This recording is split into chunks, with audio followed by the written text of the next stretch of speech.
ಮನೋವಿಹಾರಿಣಿ.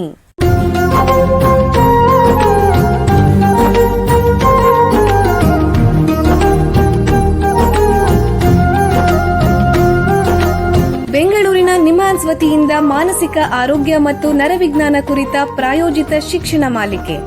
ಸಹಯೋಗ ಕರ್ನಾಟಕ ವಿಜ್ಞಾನ ಮತ್ತು ತಂತ್ರಜ್ಞಾನ ಅಕಾಡೆಮಿ, ವಿಜ್ಞಾನ ಮತ್ತು ತಂತ್ರಜ್ಞಾನ ಇಲಾಖೆ, ಕರ್ನಾಟಕ ಸರ್ಕಾರ. ಕೇಳಿ ಮಾನಸಿಕ ಆರೋಗ್ಯ ಮತ್ತು ನರವಿಜ್ಞಾನ ಕುರಿತ ಮಾಲಿಕೆ ಮನೋವಿಹಾರಿಣಿ.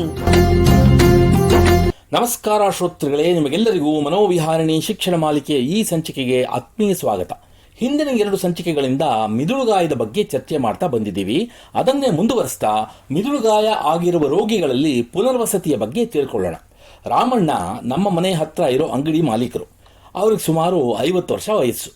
ಮನೆ ಮೆಟ್ಲುಗಳಿಂದ ಜಾರು ಬಿದ್ದು ತಲೆಗೆ ಗಂಭೀರವಾಗಿ ಗಾಯವಾಯಿತು. ತಕ್ಷಣವೇ ಆಸ್ಪತ್ರೆ ಕರ್ಕೊಂಡು ಹೋಗಿ ತುರ್ತು ಶಸ್ತ್ರಚಿಕಿತ್ಸೆ ಮಾಡಿದ್ರು. ಶಸ್ತ್ರಚಿಕಿತ್ಸೆ ಏನೋ ಯಶಸ್ವಿ ಆಯಿತು. ಆದರೆ ರಾಮಣ್ಣಂಗೆ ಸ್ಪಷ್ಟವಾಗಿ ಮಾತಾಡೋಕ್ಕೆ ಸಾಧ್ಯವಾಗಲಿಲ್ಲ. ನಡೆಯೋದು ಬಹಳ ಕಷ್ಟ ಆಗ್ತಿತ್ತು. ಬಹಳಷ್ಟು ವಿಷಯಗಳನ್ನು ಮರ್ತು ಹೋಗ್ತಾ ಇತ್ತು. ಅವರ ಹೆಂಡತಿ ಮತ್ತು ಮಗನಿಗೆ ತುಂಬ ಆತಂಕ ಆಯಿತು. ಅವರು ವೈದ್ಯರ ಹತ್ರ ಹೋಗಿ, ಡಾಕ್ಟ್ರೇ, ಅವರು ಮೊದಲಿನ ಹಾಗೆ ಆಗ್ತಾರೋ ಇಲ್ವೋ ಅಂತ ವಿಚಾರಿಸಿದಾಗ ವೈದ್ಯರು ಶಾಂತವಾಗಿ ಹೇಳಿದರು, ನೋಡಿ, ಶಸ್ತ್ರಚಿಕಿತ್ಸೆಯಿಂದ ಅವರ ಜೀವ ಉಳಿತು, ಆದರೆ ಚೇತರಿಕೆಯ ಪ್ರಯಾಣ ಇನ್ನೂ ಮುಗಿದಿಲ್ಲ. ಅವರಿಗೆ ನರಪುನಶ್ಚೇತನ ಅಥವಾ ಪುನರ್ವಸತಿ ಬೇಕು. ಇದು ಅವರ ಮೈ ಮನಸ್ಸುಗಳಿಗೆ ಹಳೆಯ ಸಾಮರ್ಥ್ಯಗಳನ್ನು ಹಿಂದಿರುಗಿಸಕ್ಕೆ ಸಹಾಯ ಮಾಡುತ್ತೆ.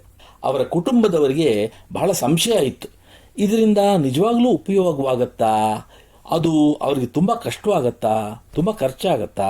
ವೈದ್ಯರು ಅವರ ಆತಂಕಗಳನ್ನು ಅರ್ಥ ಮಾಡ್ಕೊಂಡು ಹೇಳಿದ್ರು, ನೋಡಿ, ಪುನರ್ವಸತಿ ಅಂದರೆ ಬರೀ ಚಿಕಿತ್ಸೆ ಮಾತ್ರ ಅಲ್ಲ, ರೋಗಿಗೆ ಒಂದು ರೀತಿ ಆಶಾಕಿರಣ. ಅವರು ಮೊದಲಿನ ಹಾಗೆ ಜೀವನ ಮಾಡೋ ಮಾರ್ಗ. ನಿಧಾನವಾಗಿ ಅವರು ಸುಧಾರಿಸ್ಬೋದು. ಈ ಚಿಕಿತ್ಸೆ ಇಲ್ಲದೆ ಅವರು ನಿಮ್ಮ ಮೇಲೆ ಶಾಶ್ವತವಾಗಿ ಅವಲಂಬಿತರಾಗೋ ಸಾಧ್ಯತೆ ಇರುತ್ತೆ. ತುಂಬ ಆಲೋಚನೆ ಮಾಡಿದ ನಂತರ ಕುಟುಂಬ ಒಪ್ಪಿಗೆ ನೀಡಿತು. 3 ತಿಂಗಳುಗಳ ಪುನರ್ವಸತಿ ನಂತರ ರಾಮಣ್ಣ ಆತ್ಮವಿಶ್ವಾಸದಿಂದ ಮನೆಗೆ ಹಿಂದಿರುಗಿದರು. ಈ ನರಪುನರ್ವಸತಿ ಅಂದ್ರೇನು, ಅದರ ಬಗ್ಗೆ ಇಂದಿನ ಸಂಚಿಕೆಯಲ್ಲಿ ತಿಳ್ಕೊಳ್ಳೋಣ. ನರಮಂಡಲದ ಅಸ್ವಸ್ಥತೆಗಳಿರುವ ರೋಗಿಗಳಲ್ಲಿ ಪುನರ್ವಸತಿಯ ಬಗ್ಗೆ ಸುಮಾರು 10 ವರ್ಷಗಳಿಂದ ವೈದ್ಯಕೀಯ ಸೇವೆ ಮತ್ತು ಸಂಶೋಧನೆ ಮಾಡ್ತಾ ಇರುವಂತಹ ನಿಮ್ಹಾನ್ಸ್ನ ನ್ಯೂರೋ ರಿಹ್ಯಾಬಿಲಿಟೇಷನ್ ವಿಭಾಗದಲ್ಲಿ ಸಹಾಯಕ ಪ್ರಾಧ್ಯಾಪಕರಾಗಿರುವಂಥ ಡಾಕ್ಟರ್ BP ನವೀನ್ ಅವರು ನಮ್ಮ ಜೊತೆಗಿದ್ದಾರೆ. ಅವ್ರನ್ನ ಸ್ವಾಗತಿಸೋಣ. ನಮಸ್ಕಾರ ಡಾಕ್ಟರ್ ನವೀನ್ ಅವರೇ. ನಮಸ್ಕಾರ. ನಿಮಗೆ ಈ ಕಾರ್ಯಕ್ರಮಕ್ಕೆ ಸ್ವಾಗತ. ಡಾಕ್ಟರ್ ನವೀನ್ ಅವರೇ, ನಿಮಗೆ ಮೊದಲನೇ ಪ್ರಶ್ನೆ ಏನು ಅಂತಂದರೆ, ಈ ಪುನರ್ವಸತಿ ಅಥವಾ ರಿಹ್ಯಾಬಿಲಿಟೇಷನ್ ಅಂತ ನಾವು ಕೇಳಿದ್ದೀವಿ. ಅದೇ ಥರ ನ್ಯೂರೋ ರಿಹ್ಯಾಬಿಲಿಟೇಷನ್ ಅಂದರೆ ನರ ಪುನರ್ವಸತಿ ಅಂತಂದ್ರೆ ಏನು, ದಯವಿಟ್ಟು ತಿಳಿಸಿ. ಈಗ ಪುನರ್ವಸತಿ ಅಂತಂದರೆ ನಮ್ಮ ಮೆದುಳು ಅಥವಾ ನಮ್ಮ ಬೆನ್ನುಹುರಿ ಅಂತ ಏನಂತೀವಿ, ಸ್ಪೈನಲ್ ಕಾರ್ಡ್ ಅಥವಾ ನರಗಳಿಗೆ ಒಂದು ಪೆಟ್ಟು ಅಥವಾ ಗಾಯ ಅಥವಾ ರೋಗ ಆದ ಮೇಲೆ ಆಗುತ್ತಂತ ಒಂದು ಅಂಗವೈಕಲ್ಯ ಅಥವಾ ತೊಂದರೆ ಏನಿರ್ತದೆ, ಅದನ್ನ ಹೇಗೆ ನಾವು ಸರಿಪಡಿಸಬಹುದು, ಹೇಗೆ ಅದರ ಪ್ರಭಾವವನ್ನು ಕಡಿಮೆ ಮಾಡಬಹುದು ಅನ್ನುವುದು ನಮ್ಮ ಗುರಿಯಾಗಿರುತ್ತೆ. ಪುನರಾವಸತಿಯಲ್ಲಿ ನಾವು ಒಬ್ಬ ವ್ಯಕ್ತಿ ತಮ್ಮ ಜೀವನ ಶೈಲಿಗೆ ಹಿಂತಿರುಗಲು ಏನು ಮಾಡಬಹುದು, ಮೊದಲು ಹೇಗಿದ್ರು ಆ ಸ್ಥಿತಿಗೆ ವಾಪಸ್ ಬರೋ ತರ ಮಾಡೋದು ಒಂದು ಪ್ರಯತ್ನ.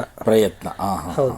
ಸೊ ಅವರು ತಮ್ಮ ದಿನನಿತ್ಯದ ಚಟುವಟಿಕೆಗಳು ತಾವೇ ಮಾಡಿಕೊಳ್ಳುವುದು, ತಾವೇ ನಡೆದಾಡುವುದು, ತಾವೇ ತಮ್ಮ ಕಾರ್ಯಗಳು ಮಾಡಿಕೊಳ್ಳುವುದು, ಹಿಂತಿರುಗಿ ತಮ್ಮ ಕೆಲಸಕ್ಕೆ ಹೋಗುವುದು ಹೇಗೆ ಅನ್ನೋದು ನಮ್ಮ ಮುಖ್ಯ ಒಂದು ಫೋಕಸ್ ಆಗಿರುತ್ತೆ. ಬರೀ ಆಸ್ಪತ್ರೆ ಅಲ್ಲ, ಸಮಾಜಕ್ಕೆ ಅವರು ಹೋಗಿ ಮತ್ತೆ ಅವರು ನಮ್ಮ ದೇಶಕ್ಕೆ ಹಾಗೂ ಅವರ ಒಂದು ಪರಿವಾರಕ್ಕೆ ಅವರು ಮತ್ತೆ ಸಾರ್ಥಕ ಜೀವನ ನಡೆಸಿದರೆ ಆವಾಗ ನಮ್ಮ ಒಂದು ಪುನರಾವಸತಿಯ ಉದ್ದೇಶವನ್ನು ಪೂರ್ಣ ಆದಾಗೆ. ಈ ಮಿದುಳುಗಾಯ ಆದ ಜನರಿಗೆ ಈ ಪುನರ್ವಸತಿ ಅನ್ನೋದು ಯಾತಕ್ಕೆ ಬೇಕಾಗುತ್ತೆ? ಒಂದೇನಂದ್ರೆ, ಈ ಮೆದುಳು ಗಾಯ ಅನ್ನೋದು ಹೆಚ್ಚಾಗಿ ಯುವಕರಲ್ಲಾಗುತ್ತೆ. ಯುವಕರು ಯುವತಿಯರು ಅಂದ್ರೆ ಕಡಿಮೆ ವಯಸ್ಸಿನಲ್ಲಿ ಆಗುತ್ತೆ. ಅವರು ತಮ್ಮ ಕುಟುಂಬಕ್ಕೆ ಬೆನ್ನೆಲುಬಾಗಿರ್ತಾರೆ. ಅವರಿಗೆ ಈ ತರ ತೊಂದರೆ ಆದಾಗ ಅದರ ಪರಿಣಾಮ ಬರೀ ಅವ್ರ ಮೇಲಲ್ಲ, ಅವರ ಕುಟುಂಬದ ಮತ್ತೆ ಸಮಾಜ ಎರಡರ ಮೇಲೂ ಹೆಚ್ಚಾಗಿರುತ್ತೆ. ಈ ಯುವಕರಾಗ್ಲಿ ಯುವತಿಯರೇ ಆಗ್ಲಿ ಯಾರಿಗೆ ಈ ಮೆದುಳಿಗೆ ಗಾಯ ಆಗಿದೆ, ಅವರು ತಮ್ಮ ಪೂರ್ಣ ಜೀವನಕ್ಕೆ ಹೋಗಲು ಒಂದು ಪ್ರಯತ್ನ ಮಾಡೋಕ್ಕೆ ಒಂದು ಪುನರಾವಸತಿಯನ್ನು ಕೊಡಲು. ಪುನರಾವಸತಿ ಅನ್ನೋದು ಬರೀ ಒಂದು ಆಯಾಮಕ್ಕೆ ಮಾತ್ರ ನಿಗದಿಯಾಗಿಲ್ಲ. ವ್ಯಕ್ತಿಯಿಂದ ವ್ಯಕ್ತಿಗೆ ಅವ್ರಿಗೆ ಯಾವ ಗಾಯ ಆಗಿರುತ್ತೆ, ಅವ್ರಿಗಾದಂಥ ತೊಂದರೆ ಬೇರೆ ಬೇರೆ ಇರ್ಬೋದು. ದೈಹಿಕ ಅಂತಂದ್ರೆ ಈಗ ಕೈಯಲ್ಲಿ ಕಾಲಲ್ಲಿ ಹೆಚ್ಚು ಸಮಸ್ಯೆ ಒಬ್ಬರಿಗಿರ್ಬೋದು, ಮತ್ತೊಬ್ಬರಿಗೆ ನೆನಪಿನ ಶಕ್ತಿ, ನೋಡ್ಲಿಕ್ಕೆ ತೊಂದರೆ ಅಥವಾ ಮಾತಾಡ್ಲಿಕ್ಕೆ ತೊಂದರೆ ಹೆಚ್ಚಿರ್ಬೋದು. ಒಬ್ಬರಿಗೆ ಎಲ್ಲಾ ಸಮಸ್ಯೆನೂ ಇರ್ಬೋದು ಬೇರೆ ಬೇರೆ ಪ್ರಮಾಣದಲ್ಲಿ. ಸೊ ಅವರು ಆಸ್ಪತ್ರೆಗೆ ಬಂದಾಗ ಅವರಿಗೆ ಈ ಸಮಸ್ಯೆಗಳು ಯಾವ್ಯಾವ ಪ್ರಮಾಣದಲ್ಲಿ ಇದೆ ಅನ್ನೋದನ್ನು ಒಂದು ಪರೀಕ್ಷೆ ಮಾಡಿ, ಆ ಪರೀಕ್ಷೆ ನಂತರ ಅವ್ರಿಗೇನ್ ಬೇಕು ಅನ್ನೋದನ್ನು ನೋಡಿಕೊಂಡು ಅದಕ್ಕೆ ಅನುಗುಣವಾಗಿ ನಾವು ಏನ್ ಮಾಡಬೇಕು ಅನ್ನೋದು ತೀರ್ಮಾನ ತಗೊಳ್ಳೋದು. ಅಂದರೆ ಮೆದುಳುಗಾಯ ಆಗಿ ಒಬ್ರಿಗೆ ಚಿಕಿತ್ಸೆ ಮಾಡ್ತಾ ಇದ್ದಾರೆ ಅಂತ ಇಟ್ಕೊಳ್ಳಿ, ಆ ಚಿಕಿತ್ಸೆ ಆದ ಎಷ್ಟು ಬೇಗ ನೀವು ಪುನರ್ವಸತಿಯನ್ನು ಶುರು ಮಾಡಬೇಕು? ಇಷ್ಟು ದಿನ ಆದ್ಮೇಲೆ ಅಂತ ನಿಗದಿಯಾಗಿಲ್ಲ. ಆದರೆ ಆ ಪೇಷಂಟ್ಸು ತಮ್ಮ ಒಂದು ICU ಸ್ಟೇಜ್ ಅಂತ ಏನಂತೀವಿ ನಾವು, ತೀವ್ರ ಕ್ರಿಟಿಕಲ್ ಸ್ಟೇಜ್ ಇಂದ ಹೊರಗೆ ಬಂದ ಮೇಲೆ ನಾವು ಅಸೆಸ್ ಮಾಡಿ ಪುನರಾವಸತಿಯನ್ನು ಅವರು ತಮ್ಮಲ್ಲಿಗೆ ಬಂದ್ರೆ ಆವಾಗ ಪುನರ್ವಸತಿ ನೀವು ಮಾಡ್ತೀರಾ. ಅಂದ್ರೆ ಒಬ್ಬ ವ್ಯಕ್ತಿಗೆ ಪುನರ್ವಸತಿ ಮಾಡಬೇಕು ಅಂದ್ರೆ ಎಷ್ಟು ಸಮಯ ಆಗ್ಬೋದು? ರೋಗದ ಅಥವಾ ಗಾಯದ ಪ್ರಮಾಣ ಎಷ್ಟಿರುತ್ತೆ ಅನ್ನೋದ್ರ ಮೇಲೆ ಪುನರಾವಸತಿ ಎಷ್ಟು ದಿವಸ ಬೇಕಾಗುತ್ತೆ ಅನ್ನೋದು ಇರುತ್ತೆ. ಇದರಲ್ಲಿ ಹೊರರೋಗ ವಿಭಾಗದಲ್ಲೂ ಆಗ್ಬೋದು, ಒಳರೋಗ ವಿಭಾಗದಲ್ಲೂ ಆಗ್ಬೋದು. ಒಳರೋಗ ವಿಭಾಗದಲ್ಲಿ ಹೆಚ್ಚಿನ ಒಂದು ಪ್ರಮಾಣದಲ್ಲಿ ಅವ್ರಿಗೆ ಗಾಯ ಆದಾಗ ಒಳರೋಗ ವಿಭಾಗದಲ್ಲಿ ಅವರಿಗೆ ಸೇವೆಗಳು ಬೇಕಾಗುತ್ತೆ. ಇಲ್ಲ ಅಂತಂದ್ರೆ ಹೊರರೋಗ ವಿಭಾಗದಲ್ಲೂ ಮ್ಯಾನೇಜ್ ಮಾಡ್ಬೋದು. ಹೆಚ್ಚಾಗಿ ನಾವು ರೋಗಿಗಳಿಗೆ ಎರಡು ಅಂದ್ರೆ ಶುರುವಿನಲ್ಲಿ ಒಳರೋಗ ವಿಭಾಗದಲ್ಲಿ ನಾವು ಏನ್ ಬೇಕೋ ಮಾಡಿ ಆಮೇಲೆ ಹೊರರೋಗ ವಿಭಾಗದಲ್ಲಿ ಅವ್ರಿಗೆ ಬೇಕಾದಂಥ ಸೌಲಭ್ಯಗಳನ್ನ ನೀಡ್ತೀವಿ. ಬಹಳ ಉಪಯುಕ್ತ ಮಾಹಿತಿ ನೀಡಿದ್ದೀರಾ. ಈಗ ಒಂದು ಸಣ್ಣ ವಿರಾಮ ತಗೊಳ್ಳೋಣ, ನಂತರ ಮಿದುಳುಗಾಯದಲ್ಲಿ ಪುನರ್ವಸತಿಯ ಮಹತ್ವದ ಬಗ್ಗೆ ಚರ್ಚೆಯನ್ನು ಮುಂದುವರಿಸೋಣ. ಬೆಂಗಳೂರಿನ ನಿಮ್ಹಾನ್ಸ್ ಮಾನಸಿಕ ಆರೋಗ್ಯ ಮತ್ತು ನರವಿಜ್ಞಾನ ಕ್ಷೇತ್ರದಲ್ಲಿ ಹೆಸರುವಾಸಿ. ಶ್ರೇಷ್ಠ ಗುಣಮಟ್ಟದ ಔಷಧೋಪಚಾರ, ಸಂಶೋಧನೆ ಮತ್ತು ತರಬೇತಿ ಇವೇ ನಿಮ್ಹಾನ್ಸ್ನ ಪ್ರಮುಖ ಧ್ಯೇಯಗಳು. ದೇಶದ ವಿವಿಧ ಭಾಗಗಳಿಂದ ಬರುವ ಲಕ್ಷಾಂತರ ಜನರಿಗೆ ಚಿಕಿತ್ಸೆ ನೀಡುವ ನಿಮ್ಹಾನ್ಸ್ಗೆ ರಾಷ್ಟ್ರೀಯ ಪ್ರಾಮುಖ್ಯತಾ ಸಂಸ್ಥೆ ಎಂಬ ಗೌರವ. ಚಿಕಿತ್ಸೆ ಮತ್ತು ವೈದ್ಯಕೀಯ ಸೇವೆಗಳ ಜೊತೆಯಲ್ಲಿ ನರರೋಗ ಮತ್ತು ಮನೋವೈದ್ಯಕೀಯ ಪುನರ್ವಸತಿ ಸೇವೆಗಳು, ಸಮುದಾಯ ಮಟ್ಟದ ಆರೋಗ್ಯ ಕಾರ್ಯಕ್ರಮಗಳನ್ನು ನಡೆಸುವುದು ಹಾಗೂ ಜನಜಾಗೃತಿ ಮೂಡಿಸುವ ಕೆಲಸಗಳಲ್ಲಿ ಸಕ್ರಿಯವಾಗಿದೆ ನಿಮ್ಹಾನ್ಸ್. ಈ ನಿಟ್ಟಿನಲ್ಲಿ ಆಕಾಶವಾಣಿಯ ಶ್ರೋತೃಗಳಿಗೆ ನರಮಂಡಲ ಮತ್ತು ಮಾನಸಿಕ ಆರೋಗ್ಯದ ಬಗ್ಗೆ ಉಪಯುಕ್ತ ಮಾಹಿತಿ ನೀಡುವುದೇ ಕರ್ನಾಟಕ ವಿಜ್ಞಾನ ಮತ್ತು ತಂತ್ರಜ್ಞಾನ ಅಕಾಡೆಮಿಯ ಸಹಯೋಗದೊಂದಿಗೆ ಮೂಡಿಬರುತ್ತಿರುವ ಈ ಮನೋವಿಹಾರಿಣಿ ಶಿಕ್ಷಣ ಮಾಲಿಕೆಯ ಮೂಲ ಉದ್ದೇಶ. ವಿರಾಮದ ನಂತರ ಮನೋವಿಹಾರಣಿಯ ಈ ಸಂಚಿಕೆಗೆ ನಿಮಗೆಲ್ಲರಿಗೂ ಮತ್ತೊಮ್ಮೆ ಸ್ವಾಗತ. ವಿರಾಮಕ್ಕೆ ಮುಂಚೆ ಮಿದುಳುಗಾಯದ ರೋಗಿಗಳಲ್ಲಿ ಪುನರ್ವಸತಿಯ ಬಗ್ಗೆ ನಿಮ್ಹಾನ್ಸ್ನ ತಜ್ಞರಾದ ಡಾಕ್ಟರ್ ನವೀನ್ ಅವರ ಹತ್ರ ಮಾತಾಡ್ತಾ ಇದ್ವಿ. ಈಗ ಈ ಚರ್ಚೆನ ಮುಂದುವರಿಸೋಣ. ಡಾಕ್ಟ್ರೇ, ಈ ನ್ಯೂರೋ ರಿಹ್ಯಾಬಿಲಿಟೇಷನ್ ಅಥವಾ ನರ ಪುನರ್ವಸತಿನಲ್ಲಿ ಯಾವ್ಯಾವ ರೀತಿ ತಜ್ಞರು ಪಾಲ್ಗೊಳ್ತಾರೆ ದಯವಿಟ್ಟು ತಿಳಿಸಿ. ರಿಹ್ಯಾಬಿಲಿಟೇಷನ್ ಫಿಸಿಷಿಯನ್ಸು, ಮತ್ತೆ ನರರೋಗ ತಜ್ಞರು, ನ್ಯೂರಾಲಜಿಸ್ಟು, ಶಸ್ತ್ರಚಿಕಿತ್ಸಕರು, ನ್ಯೂರೋ ಸರ್ಜನ್ಸು, ಮತ್ತೆ ಥೆರಪಿಸ್ಟ್. ಅಂದ್ರೆ ಮೆದುಳಿಗೆ ಪೆಟ್ಟಾದ ಮೇಲೆ ಹಲವಾರು ತೊಂದರೆ ಆಗ್ತದೆ. ನಾ ಮುಂಚೆ ಹೇಳಿದಾಗೆ ಕಾಲಲ್ಲಿ ತೊಂದರೆ ಇರ್ಬೋದು, ನಡೆಯಕ್ಕೆ ತೊಂದರೆ ಇರ್ಬೋದು, ತಮ್ಮ ದಿನನಿತ್ಯದ ಚಟುವಟಿಕೆ ಮಾಡ್ಕೊಳ್ಳಿಕ್ಕೆ ತೊಂದರೆ ಇರ್ಬೋದು. ಅವಾಗ ಆಕ್ಯುಪೇಷನಲ್ ಥೆರಪಿ, ಫಿಸಿಯೋಥೆರಪಿ ಬೇಕಾಗುತ್ತೆ. ಮಾತಾಡ್ಲಿಕ್ಕೆ ತೊಂದರೆ ಇದ್ದಾಗ ಸ್ಪೀಚ್ ಥೆರಪಿ ಬೇಕಾಗುತ್ತೆ. ನೆನಪಿನ ಶಕ್ತಿ ಮತ್ತೆ ತಮ್ಮ ಮನಸ್ಸು ಹೇಗೆ ಈಗ ಕೆಲಸ ಮಾಡ್ತಿದೆ ಅನ್ನೋದು ನೋಡ್ಲಿಕ್ಕೆ ಸೈಕಾಲಜಿ ಅಥವಾ ಸೈಕ್ಯಾಟ್ರಿ, ಮನೋತಜ್ಞರು ಅವಶ್ಯಕತೆ ಇರುತ್ತೆ. ಮತ್ತೆ ಅವರ ಕುಟುಂಬದವ್ರಿಗೆ ಸಪೋರ್ಟ್ ಮಾಡೋಕ್ಕೆ ಸೋಷಿಯಲ್ ವರ್ಕರ್ಸು, ಮತ್ತೆ ನರ್ಸಿಂಗ್ ರೋಲ್ ತುಂಬಾ ಮುಖ್ಯ. ಎಲ್ಲರೂ ಒಂದು ಕಂಟ್ರಿಬ್ಯೂಷನ್ ಇರುತ್ತೆ. ಆ ನಿಮ್ಮ ವಿಭಾಗಕ್ಕೆ ಬಂದಾಗಿಂದ ಅವರು ಪುನರ್ವಸತಿ ಮುಗಿಸ್ಕೊಂಡು ಸುಧಾರಿಸಿಕೊಂಡು ಹೋಗೋವರೆಗೂ ಯಾವ ಯಾವ ಹಂತಗಳು ಇರುತ್ತೆ ದಯವಿಟ್ಟು ತಿಳಿಸಿ. ಮೆದುಳಿಗೆ ಗಾಯ ಆದ ಮೇಲೆ ಪ್ರಜ್ಞೆಯಲ್ಲಿ ಸ್ವಲ್ಪ ಸಮಸ್ಯೆ ಇರಬಹುದು. ಅದಕ್ಕೆ ಬೇಕಾದಂಥ ಒಂದು ಔಷಧಿ ಇರ್ಬೋದು, ಅದಕ್ಕೆ ಬೇಕಾದಂಥ ಥೆರಪಿ ಇರ್ಬೋದು, ಅದನ್ನು ಶುರು ಮಾಡ್ತೀವಿ. ಮತ್ತು ಅವರಲ್ಲಿ ನೆನಪಿನ ಶಕ್ತಿಗೆ ತೊಂದರೆ ಇರ್ಬೋದು, ಕೈ ಕಾಲಿನ ಸ್ನಾಯುಗಳೇನಿದೆ ಹೆಚ್ಚಾಗಿ ಟೈಟ್ ಆಗೋ ಸಾಧ್ಯತೆ ಇರುತ್ತೆ. ಅದಕ್ಕೆ ನಾವು ಬೇಕಾದಂಥ ಒಂದು ಮಾತ್ರೆಗಳನ್ನ ಕೊಡ್ತೀವಿ. ಅವಶ್ಯಕತೆ ಇದ್ದರೆ ಅದಕ್ಕೆ ಇಂಜೆಕ್ಷನ್ಸ್ ನೀಡ್ತೀವಿ ಆ ಟೈಟ್ನೆಸ್ನ ಕಡಿಮೆ ಮಾಡಲಿಕ್ಕೆ. ಇದೆಲ್ಲ ಇರೋವಾಗ ಏನಾಗುತ್ತೆ ಅಂದರೆ ಅವರಿಗೆ ಕೆಲವು ಸರಿ ಸ್ನಾಯುಗಳಲ್ಲಿ ಬಲ ಇದ್ದರೂ ತಮ್ಮ ಕೆಲಸ ತಾವೇ ಮಾಡಲಿಕ್ಕೆ ಆಗಲ್ಲ.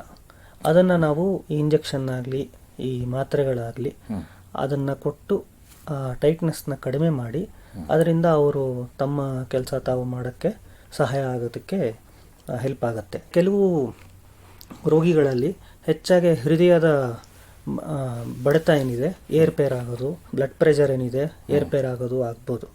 ಅದಕ್ಕೆ ಬೇಕಾದಂಥ ಚಿಕಿತ್ಸೆ, ಅದಕ್ಕೆ ಬೇಕಾದಂಥ ಮಾನಿಟರಿಂಗ್ ನಮ್ಮ ನರತಜ್ಞರ ಜೊತೆಗೆ ನಾವು ಚರ್ಚೆ ಮಾಡಿ ಅದನ್ನೂ ಮಾಡ್ತೀವಿ. ಕೆಲವು ರೋಗಿಗಳಲ್ಲಿ ಮಾತ್ರ ಅವರಿಗೆ ಮೂತ್ರ ಹೋಗಲಿಕ್ಕೆ ಪಾಸ್ ಮಾಡಲಿಕ್ಕೂ ತೊಂದರೆ ಇರ್ಬೋದು. ಅದಕ್ಕೆ ಬೇಕಾದಂಥ ಪರೀಕ್ಷೆಗಳೇನಿದೆ ಅಥವಾ ಔಷಧಿ ಏನಿದೆ ಪರೀಕ್ಷೆಗಳಾದ ನಂತರ ಅದನ್ನು ಕೊಟ್ಟು ಈ ಸಮಸ್ಯೆಗೆ ಏನು ಮಾಡ್ಬೋದು ಅಂತ ನೋಡ್ತೀವಿ. ಇದಲ್ದಿರ ಅವರಿಗೆ ಕೈಗೆ ಕಾಲಿಗೆಲ್ಲ ಸ್ಪ್ಲಿಂಟ್ಸ್ ಅಂತ ಹೇಳ್ತೀವಿ, ಅಂದರೆ ಸಪೋರ್ಟ್ಸ್ ಬೇಕಾಗುತ್ತೆ. ಅವರು ನಿಂತ್ಕೊಳ್ಳಲಿಕ್ಕೆ, ನಡಿಲಿಕ್ಕೆ ಮತ್ತು ಅವ್ರ ಕೆಲಸ ಅವರೇ ಮಾಡೋದಕ್ಕೆ ಅನುಕೂಲ ಆಗೋದಕ್ಕೆ ಸಪೋರ್ಟ್ಸ್ ಬೇಕಾಗುತ್ತೆ. ಅದನ್ನು ನಮ್ಮಲ್ಲೇ ತಯಾರಿಸ್ತೀವಿ. ಅವರ ಸೈಜ್ ಅನುಗುಣವಾಗಿ ಕಸ್ಟಮ್ ಫಿಟ್ಟನ್ನು ತಯಾರಿ ಮಾಡಿ ಅದನ್ನು ಕೊಡ್ತೀವಿ. ಗಾಯದ ಪ್ರಮಾಣದ ಮೇಲೆ ಅವ್ರಿಗೆ ಥೆರಪಿ ಅನ್ನೋದು ಎಷ್ಟು ಬೇಕಾಗುತ್ತೆ ಅಥವಾ ಎಲ್ಲೆಲ್ಲಿ ಥೆರಪಿ ಬೇಕಾಗುತ್ತೆ ಅನ್ನೋದು ಸ್ವಲ್ಪ ವ್ಯತ್ಯಾಸ ಇರುತ್ತೆ. ಹೆಚ್ಚಾಗಿ ಪೇಷಂಟ್ಸ್ಗೆ ಮಾತಾಡಲಿಕ್ಕೆ ತೊಂದರೆ, ನೆನಪಿನ ತೊಂದರೆ, ನಡೀಲಿಕ್ಕೆ ತೊಂದರೆ ಎಲ್ಲ ಇರುವಾಗ ಅವರು physiotherapy, occupational therapy, speech therapy, psychology sessions, ಹಾಗೆಯೇ ಈ ಪೆಟ್ಟಿನಿಂದ ಅವರ ಕುಟುಂಬದವ್ರಿಗೆ ಹೆಚ್ಚಾಗಿ ಪ್ರಭಾವ ಆಗುತ್ತೆ. ನಮ್ಮ ಸೋಷಲ್ ವರ್ಕರ್ಸ್ ಅದನ್ನು ಮಾತಾಡಿ ಅವರು ಹೇಗೆ ಇದರಿಂದ ಹೊರಗಡೆ ಬರ್ಬೋದು, ನಮ್ಮ ರೋಗಿಗಳಿಗೆ ಹೇಗೆ ಸಹಾಯ ಮಾಡ್ಬೋದು ಅನ್ನೋದನ್ನು ನೋಡ್ತಾರೆ.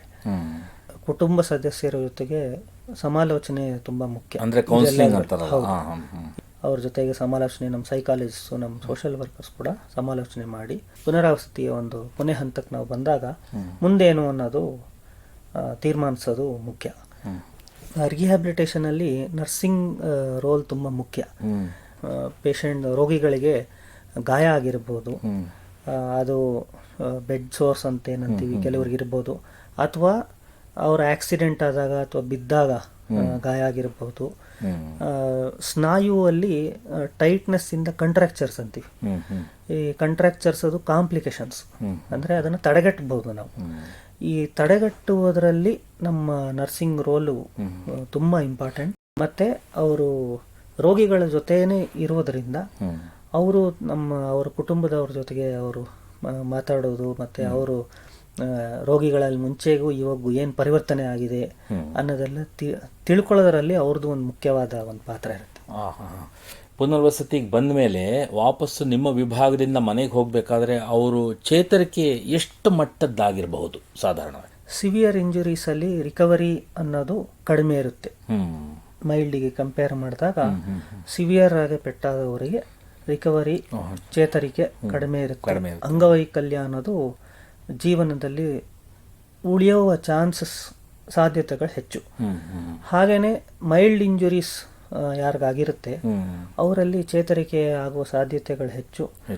ಅಂಗವೈಕಲ್ಯದ ಪ್ರಮಾಣತೆ ಏನಿರುತ್ತೆ ಅದು ಸ್ವಲ್ಪ ಸಿಗ್ನಿಫಿಕೆಂಟ್ ಆಗಿ ಕಡಿಮೆ ಇರುತ್ತೆ.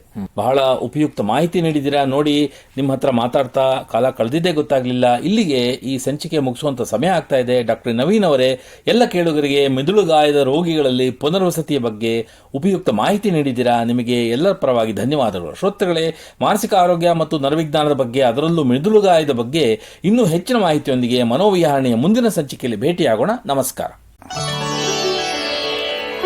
ಇಲ್ಲಿಯವರೆಗೆ ಬೆಂಗಳೂರಿನ ನಿಮ್ಹಾನ್ಸ್ ವತಿಯಿಂದ ಮಾನಸಿಕ ಆರೋಗ್ಯ ಮತ್ತು ನರವಿಜ್ಞಾನ ಕುರಿತ ಪ್ರಾಯೋಜಿತ ಶಿಕ್ಷಣ ಮಾಲಿಕೆ ಮನೋವಿಹಾರಿಣಿ ಕೇಳಿದಿರಿ. ಸಹಯೋಗ ಕರ್ನಾಟಕ ವಿಜ್ಞಾನ ಮತ್ತು ತಂತ್ರಜ್ಞಾನ ಅಕಾಡೆಮಿ, ವಿಜ್ಞಾನ ಮತ್ತು ತಂತ್ರಜ್ಞಾನ ಇಲಾಖೆ, ಕರ್ನಾಟಕ ಸರ್ಕಾರ. ನೆರವು ಮಾನಸಿಕ ಆರೋಗ್ಯ ಶಿಕ್ಷಣ ವಿಭಾಗ, ನಿಮ್ಹಾನ್ಸ್ ಹಾಗೂ ನಿವೇದಿತಾ BS, ನಿಮ್ಹಾನ್ಸ್. ಸಂಗೀತ ಸಂಯೋಜನೆ ಕೆ ಕಲ್ಯಾಣ್.